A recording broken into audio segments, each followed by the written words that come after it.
Kia ora and welcome to the Niggly Niche Cast. I am the Diggly Doodah Doc, the Papatoe Panther, Mr. Slippers, however you want to know me as. I'm here, and I'm here with the Wobbly Wildcard, and we are here as the Niche Cast to talk about the Blackcaps in the Cricket World Cup. They were defeated by Pakistan by 6 wickets with 5 monumental deliveries remaining. As always, support the Niche Cache and the Niche Cast as best you can. The fact that you are listening to this is enough for us. We just appreciate people who are open-minded and willing to hear our thoughts on sporting matters. Otherwise, jump on Patreon and support us directly. Like, subscribe, comment, rate, review. Sponsor the podcast if you've got a little bizzo or whatever your buzz is. Otherwise, Wildcard, no need for the fluffy introductory topics today. We're going to go crack straight into Blackcaps cricket versus Pakistan. And to set this up, I want to ask you, how the fuck are you? And then I want to ask you about this little situation, because we've spent this whole World Cup kind of calling for selection changes, and now the Blackcaps lose a game. Everyone else is calling for selection changes, but while we were calling for selection changes, we also kind of said, you got to do it now, because if you do it later on in the tournament, it's going to be too late, and you're going to go into semi-final cricket with a whole different team.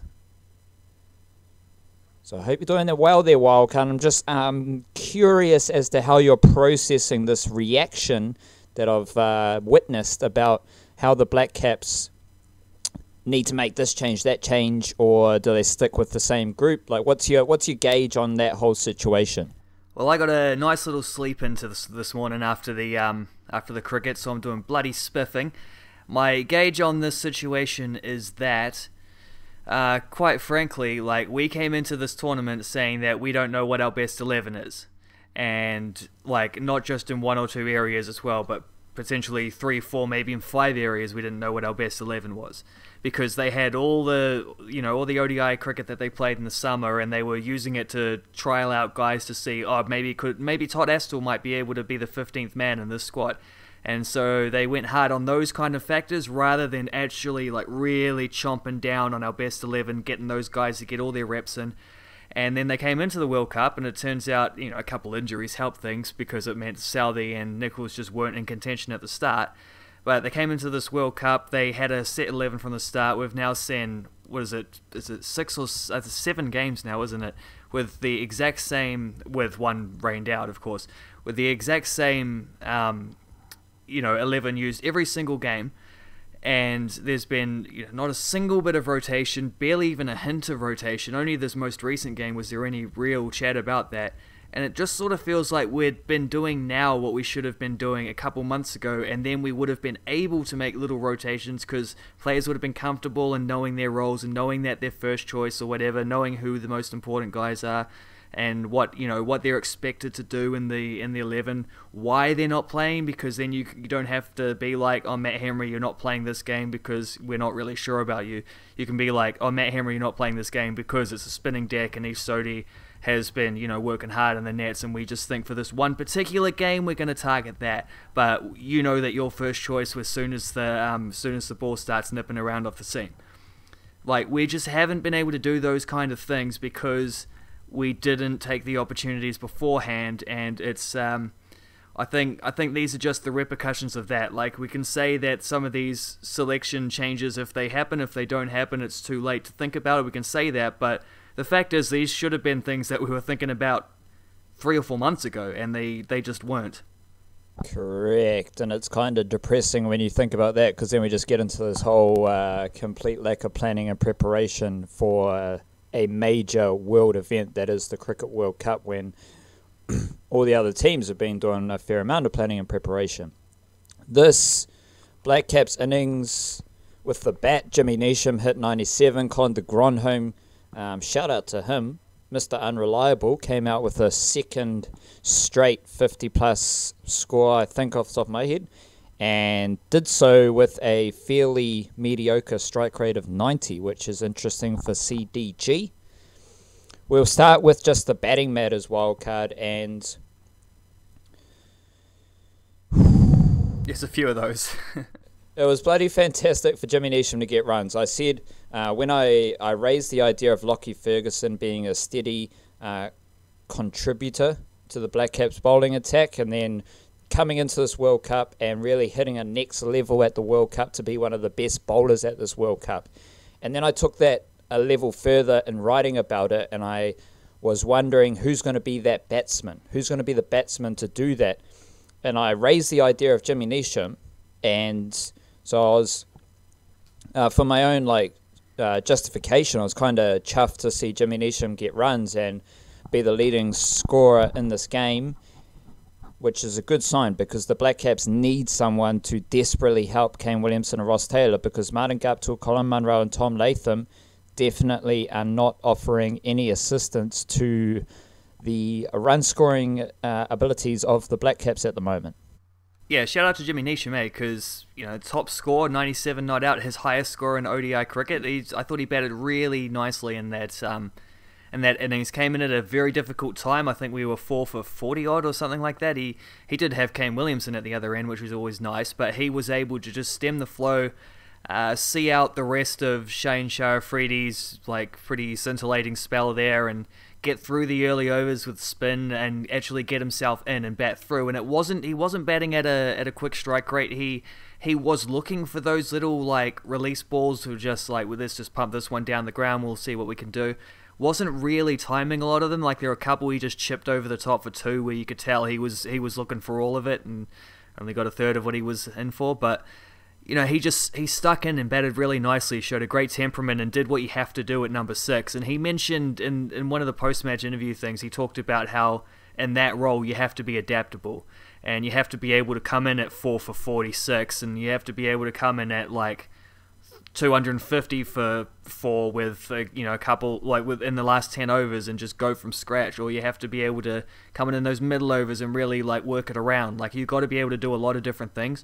And Jimmy Neesham is a dude who, everything I just said before about them not prepping during the start of the year, to be fair, they did work out a few different options, and one of them was Jimmy Neesham coming in and just blasting quick 50s against Sri Lanka, I remember, and looking to really nail down a spot in the team. And I think he was one of the better performers of those games, and it's probably not a coincidence he's carried that on into this tournament, because I thought even when he was struggling at the start, well, not struggling, but just not getting the big, he was getting 20 odds. I remember that innings against, I think it was Bangladesh, when we got in some real trouble towards the end, just having to cling on, and he was one of the guys who threw his wicket away, but he was also one of the guys who steadied the ship and got us most of the way there with only a 20 odd, but just a nice comfortable little offering there at the end. And I think I can't remember if it was, I think it might have been the West Indies game. He had a nice little knock at as well, of a similar sort of score, not a big score, but just a nice little start that helped just sort of cover over a little bit towards the end there. But it might have been South Africa, I can't remember. But yeah, I think he's been doing very well in that role, so shout out to Jimmy Neesham. The rest of the innings, the rest of the batting order is a bit of a mess though, isn't it? We've got 3 of our top 5 who are just badly out of form. And that's what made Jimmy Neesham's earlier innings in this tournament so frustrating, because he was doing a lot of the hard work that the other batsmen weren't able to do. So he was getting those starts, as you said, and then threw his wicket away, which is equally, if not more, frustrating than getting out first, second, third delivery and, not really offering anything. Jimmy Neesham's batting, he's got the ability to bat like a legit classy batsman, and then he's got the power ability as well. And you look at someone like Tom Latham's very much a test match opener style of batsman. He doesn't have the all-round skill set in ODI cricket to be able to access the boundary, as they say. And then below Jimmy Neesham, you got Colin de Grandhomme, who was circumspect today, but he's definitely a one-hit wonder, or depending on his day, he's a 5 to 10 hit wonder, but he's only giving it a whack. So when you dive deeper into it, it's kind of interesting that you've got Jimmy Neesham, he's got the all-round skill set for ODI cricket. Above and below him, you have two batsmen who are two extremes. You've got the worker, the manipulator, that is Tom Latham, and then you've got the power hitter that is Colin de Grandhomme, and then you've got Mitchell Santner, who is more, in my eyes, Mitchell Santner is more in the Jimmy Neesham mould, where he's just the batsman. And those type of batsmen who are just batsmen, they just figure out what needs to be done in that situation, they adapt, and they suss that situation out. What is the most concerning aspect of this Blackcaps batting lineup? Is it the openers? If it is the openers, can you narrow it down to one opener that's concerning you more? Or is it Tom Latham at number 5? That is a tricky old question to answer, because even looking wider perspective, you could also say, like, it's the lack of a second spinner. Is it not being able to squeeze Tim Southee in there? Like, Matt Henry's wicket's completely drying up. We'll come back to the bowlers later, I'm sure, but you know, it's a bit of a trick is that we've got maybe 5 positions in the starting 11 where players are either just like out of form or just perhaps were never in form to begin with, and we only have 4 reserves and we're not using any of them, so it's a bit of a hard one to solve. But yeah, looking at that batting lineup specifically, I mean, statistically the biggest problem is Tom Latham, because Tom Latham has scored 27 runs at a strike rate of less than 50 at an average of 6.75, which is the fewest runs, the lowest strike rate, and the lowest average of any player who has batted 3 or more times within the top 6 at this tournament. So statistically, he is the bigger problem, but Latham's also coming in and like getting out cheaply, often after that. Well, I mean, he comes in after the Williamson-Taylor partnership's been broken, doesn't he? So, and I say the Williamson-Taylor partnership because it's always Williamson and Taylor, because the biggest problem in this lineup structurally and overall, just from the wider team perspective, the biggest problem is, I don't even know if you can narrow it down to one of the 2 openers, because it's the opening partnership, full stop. I was just listening to Test Match Special in the car, and old Andy Zoltzman was going through some statties, and he said that New Zealand I think we're averaging 30 runs in the first 10 overs, which is the lowest of any team. We've conceded, I think it was 10 wickets in 6 games in the first 10 overs of games, and that's just pathetic. Like, you can't be doing that. You compare that to Australia, who I don't think have lost a wicket in the first power play all tournament. Like, their opening partnership's been incredible.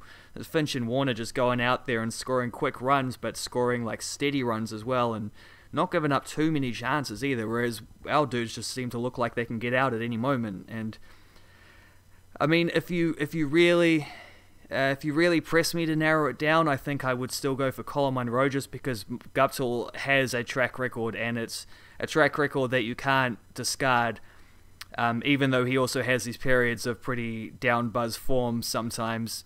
He has scored runs in England, he has scored runs against good teams, he has scored runs in World Cups.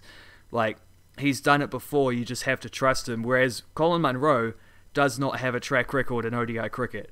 He was not in the team, like he was not in the starting 11 coming into the World Cup. They'd been working out Henry Nicholls to try and get him as an opener. Then Colin Munro all of a sudden is just back in the team because, I don't know, a mix between Nicholls getting injured and also them just, they really like that idea of having that sort of, you know, belter at the top of the innings. But he just has no, it's not even a matter of form with Colin Munro. Like, Guptill's just out of form. Munro isn't out of form, he's out of shape. Like, he doesn't fit in this team as an ODI cricketer because he's never scored runs in this format. Like, he just doesn't, he doesn't have a track record at all. So I think he's the bigger problem, but because of that, he's also, I guess, the easier fix, because you just have to realize that and take off the rose-tinted glasses of what the potential could be, like what the ultimate upside of Colin Munro coming and bashing 50 off 30 balls to start an innings and really get things roaring. Like, you just, if you look past that potential, which is never going to happen, and see that he's just not, like, 2020s, absolutely, he's one of the best 2020 batsmen out there, fantastic, but ODI cricket, he doesn't have a track record, and he's not going to develop one now in the crunch time of a World Cup, you know? How many runs did you say the Blackcaps scoring off their first 10, sorry? I think they were averaging 30 or something like that. I'm not sure. I might have got that wrong, but that's what I heard. So the whole premise around Colin Munro being selected was that because Colin Munro is like Colin de Grandhomme. Everyone knows how they play their cricket. Even, like, whether it's fine for you and I to say that, even Craig McMillan in all his batting glory, even Gary Stead, heck, even our favourite cricketing mind in the whole wide universe, Mr. Gavin Larson, even those guys have to understand that Colin Munro bats how Colin Munro bats. No one's going to select Colin Munro to open the innings so that the Blackcaps score 30 runs off their first 10 overs, set up the innings like Rohit Sharma, and then blast their way throughout the rest of the innings. No, you select Colin Munro because Colin Munro, as you said, he's a fantastic T20 batsman. That's what he does. He whacks the ball. That's not happening. And it's not just a matter of both Munro and Guptill being out of form. It's the fact that they're not more. Guptill's a bit different because he's in more of that batsman role. Like, he's going to, if he's facing good bowling, he's going to get tied down and then he's going to absorb the pressure, come out swinging later on. Like, you're selecting Colin Munro to do a job. He's not just out of form. He is not doing his job because he's not giving it a whack. He's not being Colin Munro. Why do you think that is? Do you think that's him getting mixed messages, or, like, I suspect that's just him being so up in his own head that he's trying to fight through his poor form rather than hitting his way out, which is what he's done in the past. Like, I just think he's in his own head here. For that kind of discussion, it's got to come back to how good you think Colin Munro is. Yeah, right. We've been on record saying that he's not to this level of an ODI opener, especially after a summer which he was mentally fucked over, let's be honest. So it's not just a case of Colin Munro's not good enough. No, it's a case of Colin Munro was mentally fucked over by the Blackcaps selectors because they just randomly brought in Henry Nicholls to open the innings instead of either sticking with Colin Munro or bringing in a proper opener. And then after all of that in the summer, Colin Munro is opening at the World Cup. So how do you think Colin Munro's mentally preparing for this World Cup? And then from there, what kind of state do you think Colin Munro is now? It's not just confidence. I think he's just all over the show. I don't think there's mixed messages from the Blackcaps selectors or coaching staff and Kane Williamson in this kind of World Cup bubble, because surely everyone knows what Colin Munro does, so you're not going to tell Colin Munro, hey mate, just chill out a bit, you just see out a few balls and then just work it around, feed Guppy the strike, and we'll just go at 3 runs and over, set up the innings. No one's telling Colin Munro that. They're telling Colin Munro, mate, play your natural game, play without fear. We've all seen the Super Rugby ads with Brendan McCullum telling everyone to play without fear. The rules, what are the rules? Side note, none of that is applicable to this current Blackcaps team, which is a funny idea. But Colin Munro, he's just not doing his job. And I think he's getting clear messages, because you'd be an absolute fool to give Colin Munro mixed messages. But it just comes down to World Cup. This is under pressure. And I think you can look at South Africa or the West Indies as a comparison here, because both teams had good teams. Both teams came into the World Cup they were hopeful. They were kind of dark horses that they could do something. But the truth is, when you enter a World Cup and you enter the arena of high pressure cricket, you're getting exposed. That's what happens at this level of cricket. So whether it's South Africa's kind of bad juju, their bad vibes that they blatantly had in their camp, like, it just didn't look like a winning outfit at any stage of this World Cup. West Indies, they're just too volatile to really do anything at a World Cup level. So both teams were exposed for their reality, and I think that's just what we're seeing with Colin Munro. He's just being exposed at this highest level. Like, it might work in an ODI series in New Zealand, might work in a sporadic ODI series internationally. Heck, it might work in a semi-final. But over the course of an elongated World Cup, you're going to get the law of averages. Colin Munro, he is what he is. And I think that's just what it is at the moment. That's why I think it's kind of more concerning that Guppy's form has it sits where it sits, you know?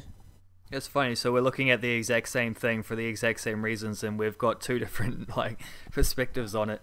But what can you do about Guptill? Like, you're not going to drop him and leave Munro in the team, right? So, I mean, the most likely thing is that they don't drop anyone. Like, I don't even know that Henry Nicholls coming in would be an ideal option in any way, shape, or form himself. Like, he might well struggle. He's not been playing much cricket the last month. He's been sitting on the sidelines with an injury. He's been watching Munro struggle and still not getting an opportunity himself, even though coming into the World Cup, he must have felt like he was favourite for that role, because why the hell else would you play him in a series so close to the World Cup in that role? Which, exactly what you're saying before as well. Like, that just, confidence comes in a few different ways, eh? Like, there's internal confidence and, well, like how Munro feels in his own game, how comfortable he's swinging the bat and all those kind of things. There's like external confidence, and I don't think he's ever had a lot of that from like the wider cricket community. Like, we see things a little more, it shouldn't be more impartial, but in a way it is, because you don't have those personal relationships and the plans that you're building towards. You just see what happens, and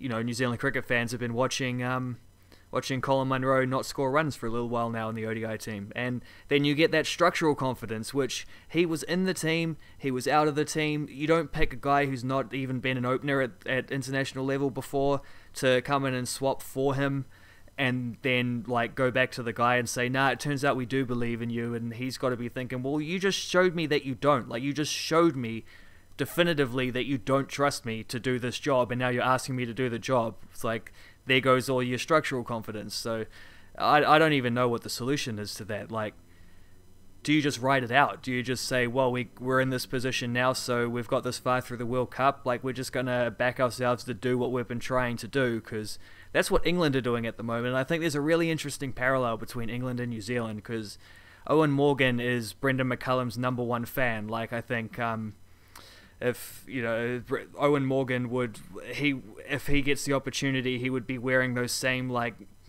beige dress shoes as Brendan McCullum's always got on. He'll go to the same tailor, he'll get the same haircut, he'll do everything to copy Brendan McCullum at the moment. And he's so keen on the Brendan McCullum play your own game thing. But I think they're getting it a little bit wrong at the moment, England, and there's been a lot of talk because, hosting the World Cup and all this, they're very much in the focus, and they've just lost some dumb games recently, which has got them in a bit of a tricky position, because they might not even make the semi-finals at this point, which is a bit crazy. I expected them to make the semi-finals and then choke, but they might do it the other way around now. But Owen Morgan's whole thing has been, this team plays our natural game, we're going to play to the strengths of our players, we've picked a team that can do this kind of, that can play in this kind of way, that's why we're going with, they've been unlucky with Jason Roy getting injured, but that's why they have some of the hitters that they do, like Bairstow opening the batting, and this is why they want their two quicks at the top, Wood and Archer doing good things. But they're not quite they've picked the team to play this way, but I don't know that they're actually playing in that way, England. I think they've got a little more self-doubt than they're letting on, and some of their cage mentality type attitudes, like when someone asked Owen Morgan in the press conference the other day, are you why he was backing away from Mitchell Starc, and if he was worried or if he was scared of him or whatever, and then asking them about the fact that they keep losing to Australia at World Cups, which, to be fair, most teams lose to Australia at World Cups. That's what Australia do. They win World Cup games. But some of the answers coming out of starting with Morgan, but it's not just him, it's through the whole team. I'm not sure that they quite believe in the way that they say they do. So there's a funky parallel there between that and the New Zealand team that used to be the Blackcaps, and then you compare that to the Blackcaps at the moment, who have this whole they don't seem to be they're not flexible at all, but they're also it's not the same mentality. It's this kind of we'll just keep things steady as she goes, and pick the same players every time, trust the same dudes, which is why I still don't think we're likely to see a change in the top order. But I'm also on the same, like, just in the same way. I just don't know that a change would make much difference at this point. I don't know that Henry Nicholls can come in and fix what Munro's not being able to do, and I certainly don't think you can drop Martin Guptill because, you know, how can you drop the established guy and leave the guy who clearly is out of his depth in the team? Like, you can't really do that either. Maybe you could push Tom Latham up to open, who's about the only other guy in this team who has that kind of like experience, but he can't do it either. He's batting worse than either of them at the moment. So it's a weird situation, eh? Like, I'm not sure if there's a solution at this point. Someone fake an injury and we'll recall Will Young. Mate, we've almost hit half an hour just talking about predominantly betting things, so we'll slide on. There's no solutions there. There isn't one, is there? So we'll segue into the bowlers where there's no solutions either. Different problems, though. Different problems. What a lot of people are talking about with the bowling is the absence of Ish Sodhi, given that this pitch was turning a fair bit. It definitely was spinning sharply. It was interesting to read that Gary Stead, they misread the pitch, and so they only selected one spinner, which, like, I can understand how that happens. It just shouldn't really happen. Like, you're saying, oh, the intel was not true and it spun more than it should have. Well, to me, that sums up my kind of, not issues, but just, again, what I've been talking about the whole World Cup, the mindset of the Blackcaps, because it's not about having another spinner, it's having another weapon. And it's not about selecting Ish Sodhi just because the pitch is spinning. It's about selecting Ish Sodhi because he's going to be a better wicket-taking option than, at this stage, Matt Henry, at this stage, Mitchell Santner. These guys aren't really contributing in any way, shape or form in wicket department. Like, sure, Mitchell Santner's bowling nicely. He was spinning the ball a whole lot. Bowled 10 overs, only conceded 3.8 runs. But the Blackcaps needed wickets. That's how they lost this game, because they didn't score enough runs. But then they also lost this game because they only took 4 wickets against Pakistan. And when you have 241 on the board, you have to take wickets. And our best bowlers, Lockie Ferguson and Trent Boult, they took wickets. They took a wicket each. Kane Williamson as an extra spinner. So they did have 2 spinners. They also had Colin Munro. He conceded 9 off his over, but he's a bit of a tweaker, rolls his fingers over the ball. That's what Colin de Gronholm can do as well. So they had enough options suitable to the pitch. So it's a cop-out to say, oh, you know, we misread the pitch, otherwise Ish Sodhi would have been playing. No, you had the bowlers to do a decent job. Like, Kane Williamson bowled pretty damn good, but it's the mindset that Ish Sodhi wasn't in the mix already. That's just kind of more reacting to the situation of the game, which is otherwise, yeah, it's just a lack of wickets, a lack of oomph, a lack of, like, we're going to blow this team away and back ourselves to bowl nicely. It was a kind of unique pitch in that regard, but another trend throughout this World Cup has been me talking about how the pitches change over the course of the World Cup with so much cricket on them. Obviously, ICC event, they're going to do a hell of a lot of work to ensure that pitches don't deteriorate dramatically, but it's just how it is. You're playing a World Cup, same grounds are getting multiple games on them. Pitches are going to be, you know, taking a bit of turn. And the Blackcaps took 4 wickets. So it's very interesting, and there's not a big case to keep selecting Matt Henry. It would be dramatic of me to say you can't select Mitchell Santner anymore because he's bowling nicely, but he's not a wicket taker. You're not selecting Mitchell Santner in your team to take wickets. You're selecting Mitchell Santner because he's an economical spinner who can also bat a bit. So for me, to sum up the bowling side of things, it was the Blackcaps' mindset that was exposed with the ball. It wasn't how the bowlers bowled. It wasn't how they adjusted to conditions. It wasn't the fact that they misread the pitch. It was the fact that this is how the Blackcaps play their cricket. They are passive.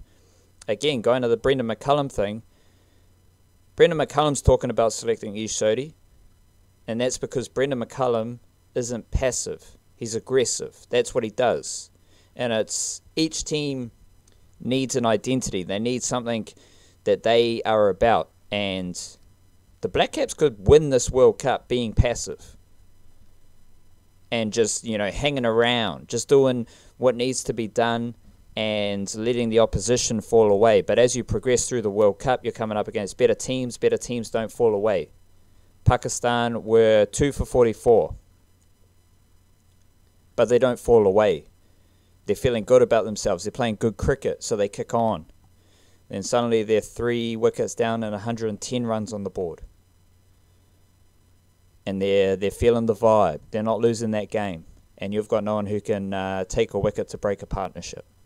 Yeah, and Pakistan were pretty desperate because they really needed to win that game, and I think that showed in the level of application they came through. But then at the same time, another thing Jimmy Neesham said after the game was that it was a tricky wicket to get in on, but once you got in, maybe you could. It wasn't a 350 wicket, but it wasn't even a 300 wicket. I think New Zealand could have got, if we'd batted a little better, we could have got a lot. We could have scored 50 more runs on that, but it wasn't going to be a super high scoring game. But once you got yourself in, you could score runs. You could face those spinners. You could pick off the singles of Shane Afridi when you need to, but fellas weren't getting in, and that was a bit of the problem, just the application at the start. I'm not sure they did misread the wicket as much as they're hinting.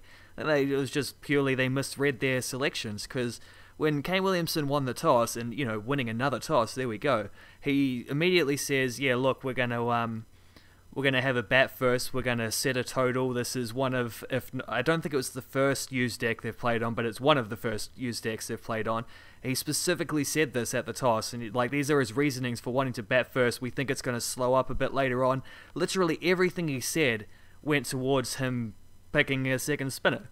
And then, to the point where whoever the hell it was that was doing the toss, whoever the commentator was, says, so any changes to the team, you're going to pick in a second spinner? And then he says, we're going with the same 11. We're going to keep things as everything he said hinted that was the direction to go in, and then they still didn't make a change.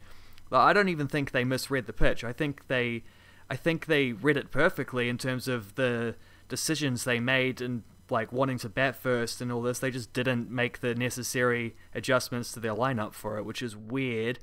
Not inconsistent for this Blackcaps side, to be fair. And then you saw Pakistan came out and opened with a spinner, and I think Shadab Khan came in pretty early as well, and both of them were spinning it early, 10 overs into the game, not 10 overs into the second innings, but 10 overs into the game. It was clear that this was going to be a deck that turned a little bit, so it just, even then, it looked like just a weird decision not to pick a second spinner and not to be aggressive, like you say, not to go for wickets. And I watched the entirety of the first innings, and then it was bloody 2:30 in the morning or something mental when my eyes were bright red. I could barely hold them apart, let alone, keep them open by themselves. So I figured I'm going to have to sleep through this, through the bulk of the second inning. So I turned the radio on, and I had it on a little bit louder than I meant to, just so that I would be able to, wake up a couple times during the night, which is my normal trick. Didn't work. Slept clean through, and then woke up at 6:30 in the morning or something, and to the sound of bloody Kent Johns going off and just reading text from people saying, if you're not going to pick Sodhi on this wicket, then when are you going to bloody pick him? Well, okay, I guess we lost, and I guess I slept through the second innings. So yeah, to turn that one off nice and sharply. Probably the longest I've listened to radio sport for about 6 months, outside of one or two football interviews with Piney, on demand, of course.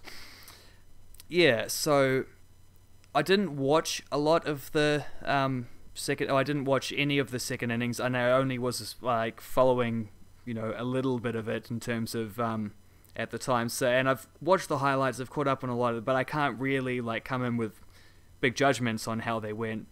But it seems to me like we took the game into the last over, right? And that's nice, and that's great actually for our net run rate, because it means we basically don't suffer much there, which is going to be the tiebreaker that gets us into the semi-finals most likely. So that's a very positive thing that we were able to lose late in the game rather than getting thrashed early. But no one, like not many teams, certainly not at a World Cup like this, are going to lose a run chase in which they only lose 4 wickets.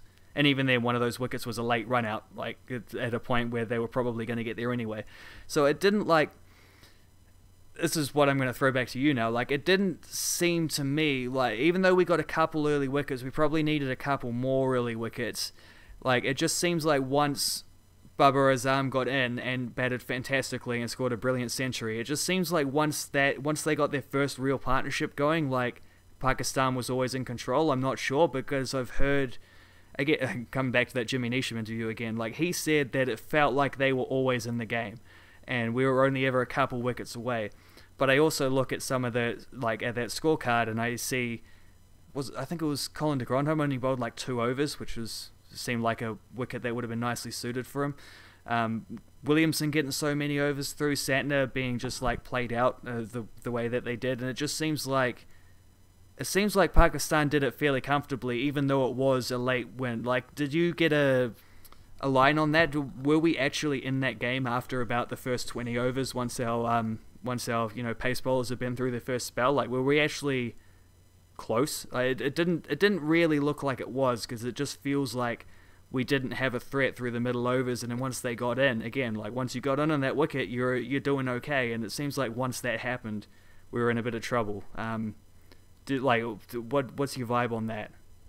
Well, there's 2 wickets here that kind of set up my point. Muhammad Hafiz, Williamson took a wicket, and he took the wicket of Muhammad Hafiz, who inexplicably tried to hit Williamson over mid-wicket and was caught on the boundary. And then one of the commentators showed how Muhammad Hafiz had got out throughout this World Cup. One was to Aaron Finch, part-time spinner, and the other was to Aiden Markram, the South African opener / number 3, very much part-time spinner. Kane Williamson, part-time spinner. So the point was that Muhammad Hafiz just gets a bit excited, can't rein it in, and gets out to part-time spinners. So Pakistan were cruising, 110 on the board, 25th over, only chasing 240. Muhammad Hafiz doesn't need to whack the ball over the mid-wicket boundary. He's got a strike rate of 64, so he clearly wasn't trying to do that before, and he had a brain explosion. So that's 1 wicket during the middle stages. Haris Sohail was run out pretty much second to last over, 3 balls before the game was sealed, so that wicket doesn't count. So other than that, the Blackcaps didn't do any damage in the middle stages. So if it was difficult to bat on and they were always in the game, it doesn't look like that. It doesn't look because Pakistan were cruising. Sarfraz Ahmed was the only batsman who had a strike rate over 90. Fakhar Zaman, the opener, had a strike rate of 90, but Sarfraz Ahmed only faced 3 balls, had a strike rate of 166. All the other Pakistani strike rates were 90 or below, because they were cruising. They didn't need to stretch themselves. They didn't need to try and keep up with the game. They just knew that they could work it around, hit the odd boundary. If they got a bad ball, smack it to the fence or over the fence, whatever, do what international batsmen do. But they didn't need to create something. They didn't need to take a risk.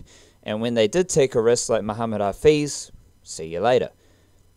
I can see how it looks and might have felt like the Blackcaps were always in the game, because on those type of pitches, it can be difficult to come into the game as a new batsman. Come to the crease, suddenly you've got Kane Williamson turning a few, Mitchell Santner from the other end turning a few, and you're like, oh, this is a bit different. I thought we were going to get Trent Boult, Matt Henry, Lockie Ferguson. They were going to bowl at us. Now suddenly we've got Blackcap spinners doing their thing.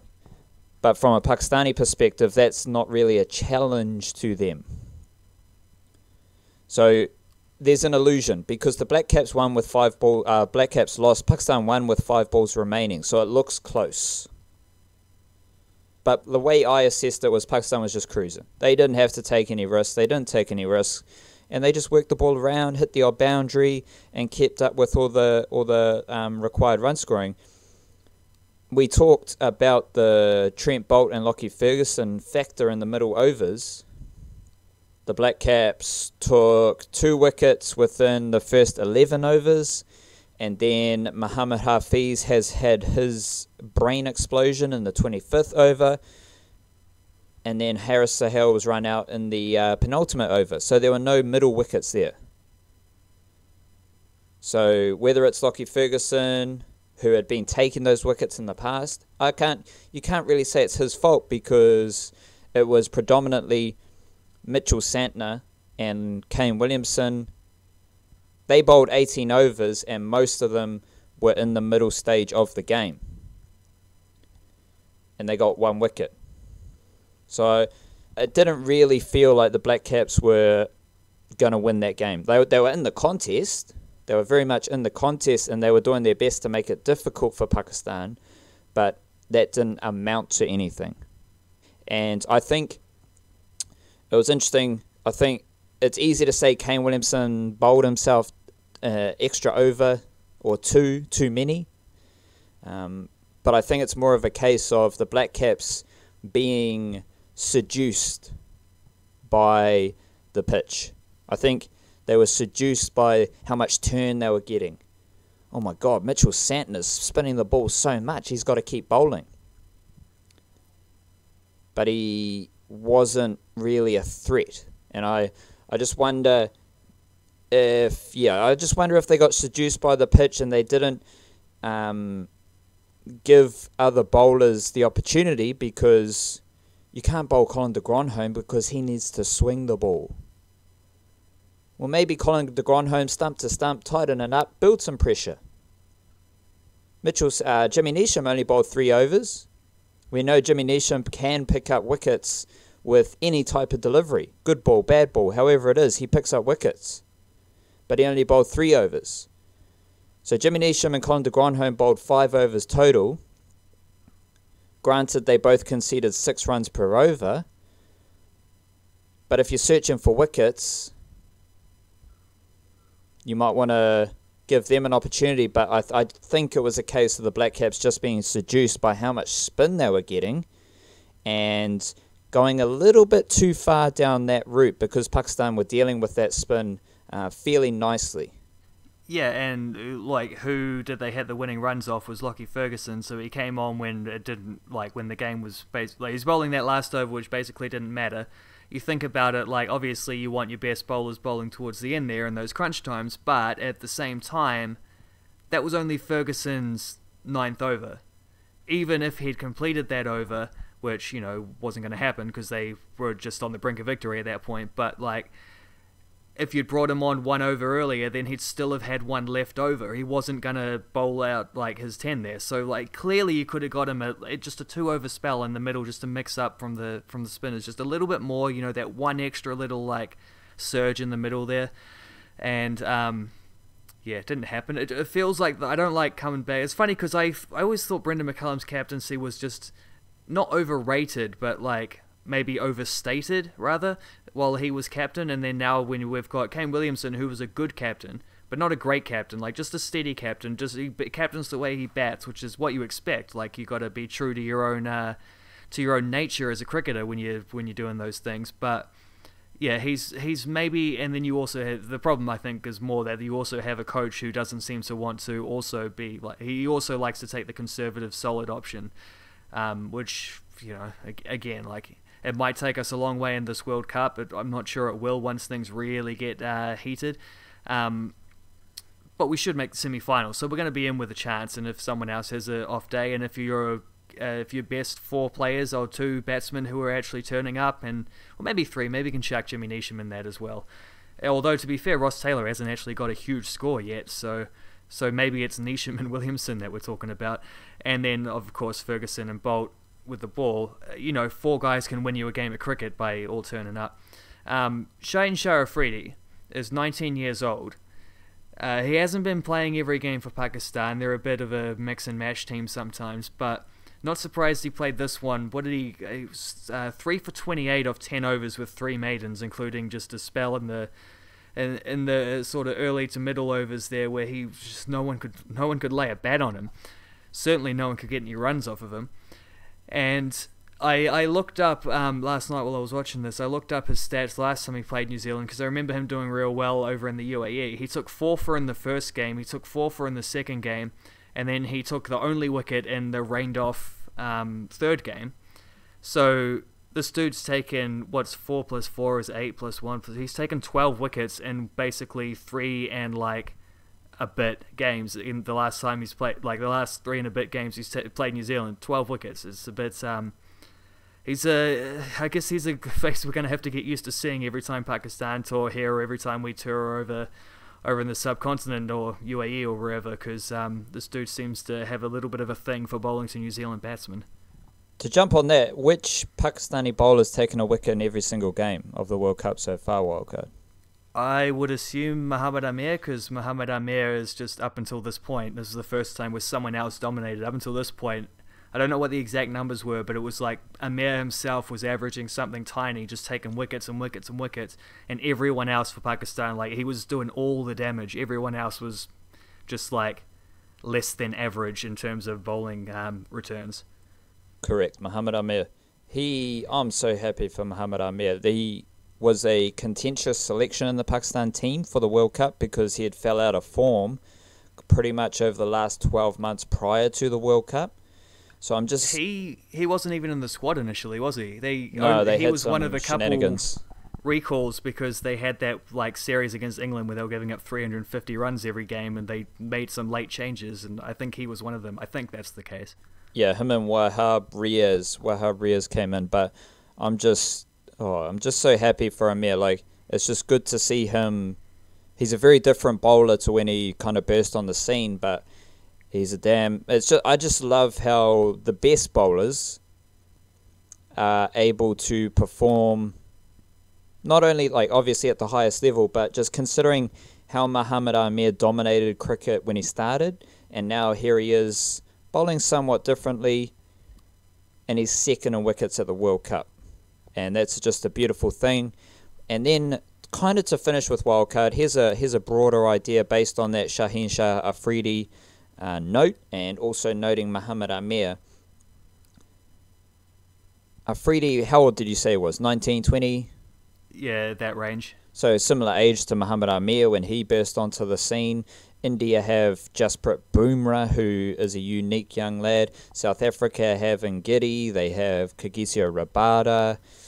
Who else do we have here? Not so much the Australians there. Jofra Archer, but the note here is just on the unique talent that comes out of Pakistan, and not obviously to a lesser extent, but also India, and that would never happen with New Zealand Wildcard.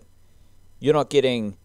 We barely pick seamers at that age, for starters, but we also just don't have that pure, unique talent that is undeniable, and they're so unique, they're so skillful, they've got the physical attributes, they've been brought up a certain way where they don't really have restrictions, so that's how you get the unique actions, that's how you get the unique skill sets, is just the freedom coming up. Whereas you look at the New Zealand seamers, it took Lockie Ferguson a damn long time dominating domestic cricket to get where he is now. Trent Boult isn't really unique. He's a left armour who swings the ball. Like, there's a lot of those in international cricket, but he's very good at what he does. And then we've got the Matt Henry types, the Tim Southee types, who one's not playing and the other hasn't taken a wicket in 3 games at a World Cup. So that tells you what you need to know there. But I'm just curious to get your ideas on, just specifically with someone like Shaheen Shah Afridi, unique young talent who doesn't exist in New Zealand, and if he did exist in New Zealand, he wouldn't get those opportunities. Yeah, I mean, it sounds like what people used to say about, like, Lasith Malinga, first of all. Like, if we had a player like that in New Zealand, I've heard Australians and Englishmen say this exact same thing.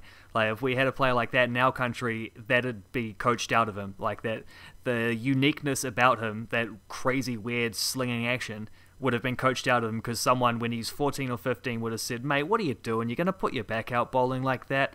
Like, just straighten up your shoulder there. What do you like? Get that other arm going over the top. Like, come on. Let's work on this, mate. Let's get some reps into the net, and we'll sort you out. We'll get you bowling like a proper old Matt Henry sooner rather than later. And they used to say that about Mutai Muralitharan before that as well. Like the weirdness of the action, which is such a unique selling point for a bowler, and it is ultimately, when you get to the top, it's what sets you apart. Like, you don't really get that. I don't know that it's like that we don't have those, but it's like that isn't necessarily embraced, perhaps is a better way to put it.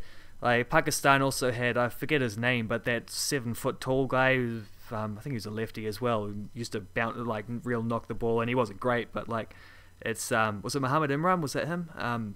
Anyway, Irfan, that's it. So, like, just having that point of difference, I suppose. I mean, it's not like they don't exist in New Zealand. Like, off the top of my head, I can think just the height of someone like Kyle Jamieson is a point of difference, isn't it? But it's also, I guess, that we don't have a massive population. Like, for example, India can just be like, embrace your weird bowling action, do what you want, Mr. Bumrah. Like, we have 1,000 other bowlers who can come through if you happen to be the guy who can't handle this physically and get injured or bust your back or whatever. Like, they have depth, they have cover, we don't, so we sort of play it steady. It's such a common theme in New Zealand cricket that even our coach is called steady. So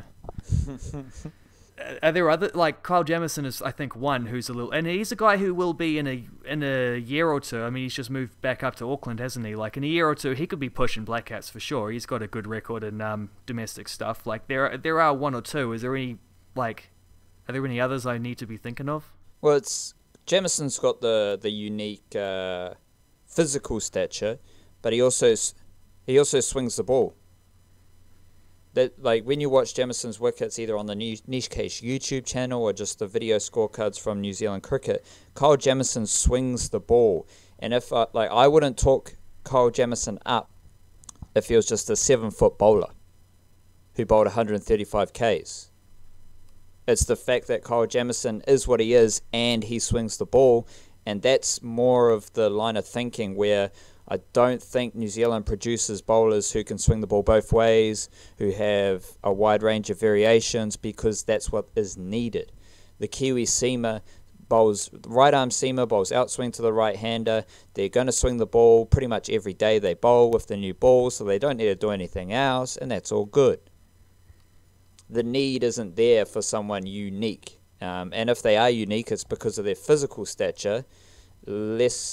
Like, Muhammad Amir isn't a massive dude. Shaheen Shah Afridi is tall, but he's not, like, neck level tall. But they are very skillful bowlers, and that's kind of the key skill set they have. I suppose that's a lesson for the young sportsman or woman, though, isn't it? Is like, there are a lot of people who play things to the traditional mold. Like, if you can find that thing that sets you apart, like the thing that makes you different, even to the point where, like, your coaches are telling you don't do this, like, embrace that and let yourself be, like, go against the grain, and at least then you'll be memorable, you know? At least then you'll be able to stand out amongst the crowd. And when the results start stacking up, they start stacking up. Roger that, wildcard. We'll wrap it up there. There will be a Rugby League, specifically New Zealand Warriors episode on the feed by the time you're listening to this, so check that out. I'll be writing about the Blackcaps tomorrow, Friday. Wildcard's busy with Joseph Parker's fighting, plenty of football. We've got Stephen Adams, we've got New Zealand Breakers. Anything else you want to shout out, Wildcard? Sean Marks. Got a Sean Marks thing in the works, hopefully. yeah, that's probably the bulk of it. Lovely jubbly. We'll catch you up on the flip side. Kia kaha, stay beautiful, stay positive, and just be nice to each other out there. Yeah, yeah, yeah.